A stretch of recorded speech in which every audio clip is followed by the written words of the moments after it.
everybody, this is Rose from CrossFit ASAP. I'm here with Ty, and today we will be going over a few bar muscle up progressions. Okay, so whether you have a bar muscle up or not, or whether you have one and you kind of chicken wing it, this will make them more efficient. So the first thing that you need to do is you need to find a pull-up bar that allows you to hang from the bar and keep your feet on the ground. If you have a pull-up bar that's a little bit too high like we do, we just stacked a couple plates on the floor that allows him to keep his feet on the ground and allows his arms to be hanging from the bar. You will also need a second set of plates on the floor, and you will need something kind of like a marker, and we're using an ab mat.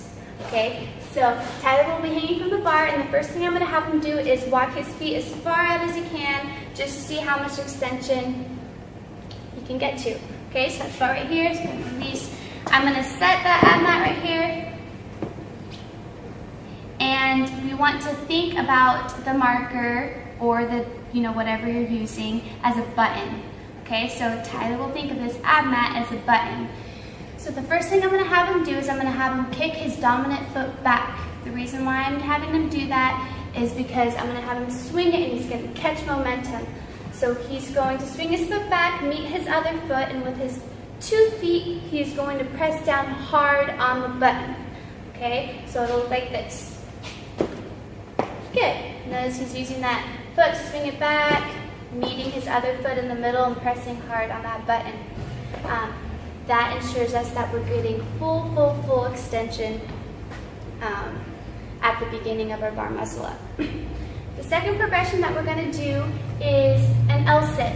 Okay, so you're going to press down on the button, and as soon as you do that, as soon as you're reaching that full extension, you're going to get into the fastest L-sit that you can do.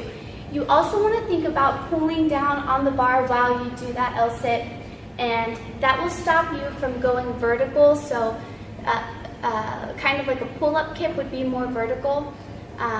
A toe-to-bar kick would be kind of, it'd be more like a C, if you want to say so. So that's why you see people who do bar muscle-ups and have that chicken wing, is because they're thinking about it a little bit too much of like a pull-up and not going around the bar.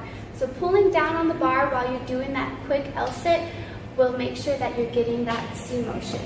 Okay, so you want to press down on the button, pull down on the bar, and get into a really good L-sit. Okay, so kick back, press down on the button, L-sit.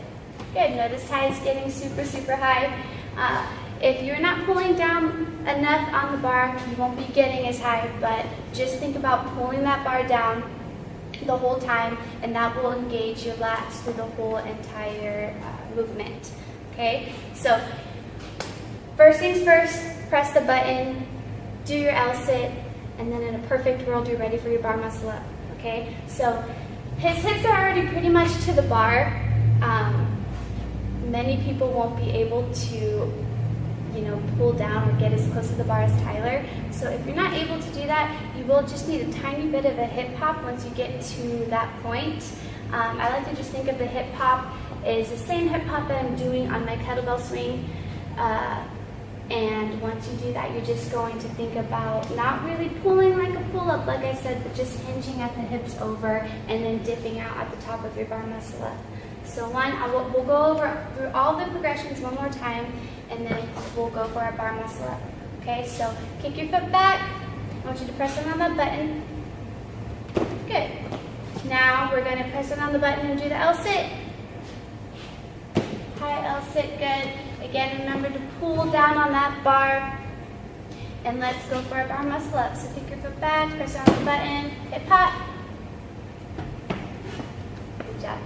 All right, guys, thanks for tuning in. We'll see you next time.